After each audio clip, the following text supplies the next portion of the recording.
What if God wrote your to-do list? 52 ways to make the most of every day. Take one step back. Despite the title of this book, this chapter gives you permission not to do something great today. Really, it's okay. As a matter of fact, most of your time and effort should be spent not doing great things, but instead doing what needs to be done to lay the groundwork for great things. In sports, it's called practicing, developing new skills, plotting new strategies, making small adjustments to your technique, ingraining them to muscle memory through repetition, breaking down muscles so they regenerate stronger. The adage has validity: practice makes perfect. In road construction, taking one step back means motorists will endure a frustrating summer of bright orange warning signs and bumper-to-bumper traffic, so they can enjoy a wider, smoother, faster road in the fall, or maybe the following fall.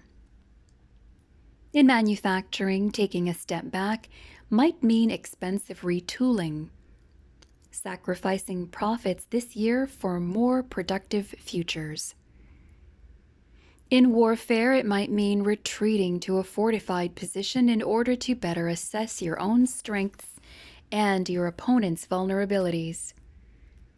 Parents of teenagers may find themselves enduring a season in which their son or daughter loudly expresses how they do not appreciate their choice or style of discipline.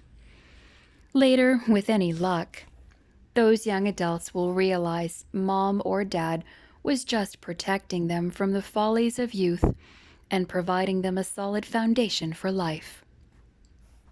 In that case, the entire family goes through a process of tearing down in order to grow stronger in the long run. The idea is to take one step back now in order to create the opportunity to take 2 steps forward later. This principle also may have significant application when it comes to your personal faith journey. There's value in retreating to a quiet place to study, pray, read scripture, and listen to God, asking life's deepest questions and uncovering unshakable answers. That's really the only way you can be ready to defend your faith and speak the truth with confidence.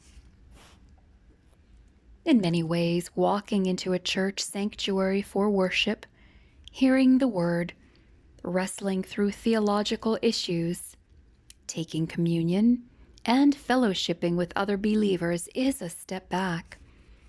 Like a football team in a huddle before lining up for the next play, you're coming together to lay groundwork. The ball doesn't move during the huddle. Forward motion toward the goal happens only when each player receives his assignment, trusts the coach, understands how he fits into the big picture, and executes on behalf of the team.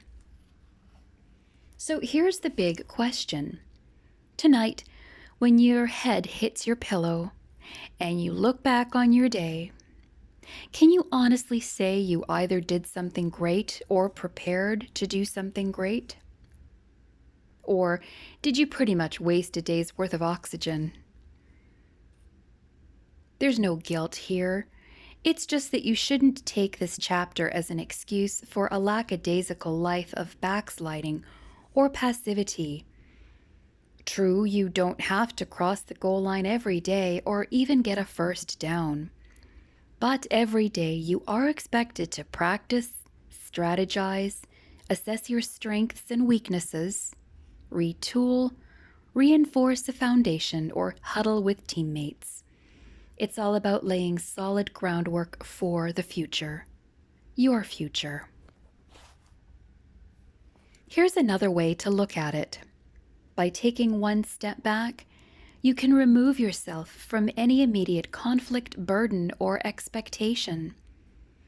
That allows you to take a breath and view the world from a slightly clearer perspective. With a fresh focus from a new angle, You may even get a tiny brief glimpse into God's perspective, and that's great news. Proverbs 5, verse 21 tells us, "A man's ways are before the eyes of the Lord, and he ponders all his paths." Want to do great things? God is continually scoping out all of your options, and he promises to send you down exactly the right path.